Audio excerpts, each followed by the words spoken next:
मी सविस्तर पाहूयात। सध्या राज्यात गाजत असलेल्या खरात प्रकरणावरून सामनामधून सरकारवर निशाणा साधण्यात आलाय। पुरोगामी म्हणून घेणाऱ्या महाराष्ट्रामध्ये भोंदूगिरी आणि बाबागिरीचं उदंड पीक आलेलं आहे।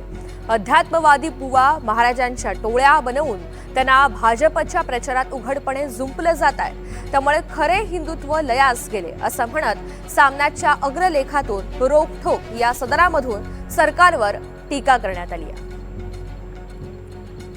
या अग्रलेखामध्ये नेमके कोणते महत्त्वाचे मुद्दे आहेत ग्राफिक्सच्या माध्यमातून पाहूयात। हिंदुत्व आणि अध्यात्माचं शोषण असा मथळा आहे। महाराष्ट्रात सध्या ज्या घडामोडी घडतायत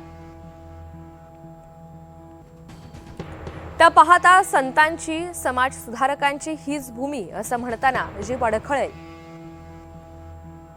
नव्या पिढीला त्यापैकी अनेक विभूतींची नावं माहीत नसावीत।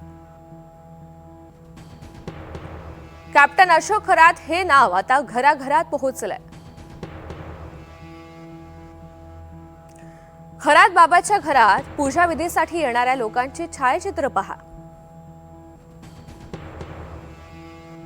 छायाचित्र पाहिली की हा खरात बाबा कोणत्या पक्षाचा प्रचारक होता ते सहज लक्षात येईल। बच्चू कडू यांना बाबा आशीर्वाद देतोय की भाजपच्या मंत्रिमंडळात मंत्री बनून मला भेटायला या। खरात बाबाचे सगळ्याच प्रमुख सत्ताधारी राजकीय लोकांसोबत फोटो आहेत। हे चित्र पाहिल्यावर महाराष्ट्र कोणत्या अधोगतीला लागला याचं किळसवाणं प्रदर्शन होतं। खरातचं नाव अब्दुल सुलेमान असतं तर हे गोपीचंद जगताप वगैरे तोफा रणगाडे घेऊनच नाशकात घुसले असते। हिंदुत्व धोक्यात असल्याच्या गर्जना करत मोर्चे आंदोलनाची ठिणगी टाकून वणवा पेटवला असता। बळीभाई सातत्यानं खरातच्या दरबारात पूजा अर्चा करून फडणवीसांचे राज्य उलथवण्याची अध्यात्म सेवा करत होते। भोंदूगिरी बुवाबाजी दैववादाच्या भ्रमानं लोकांची मनं साफ मारून टाकली आहेत। राज्यकर्ते भविष्य पाहायला ज्योतिषाकडे जातात।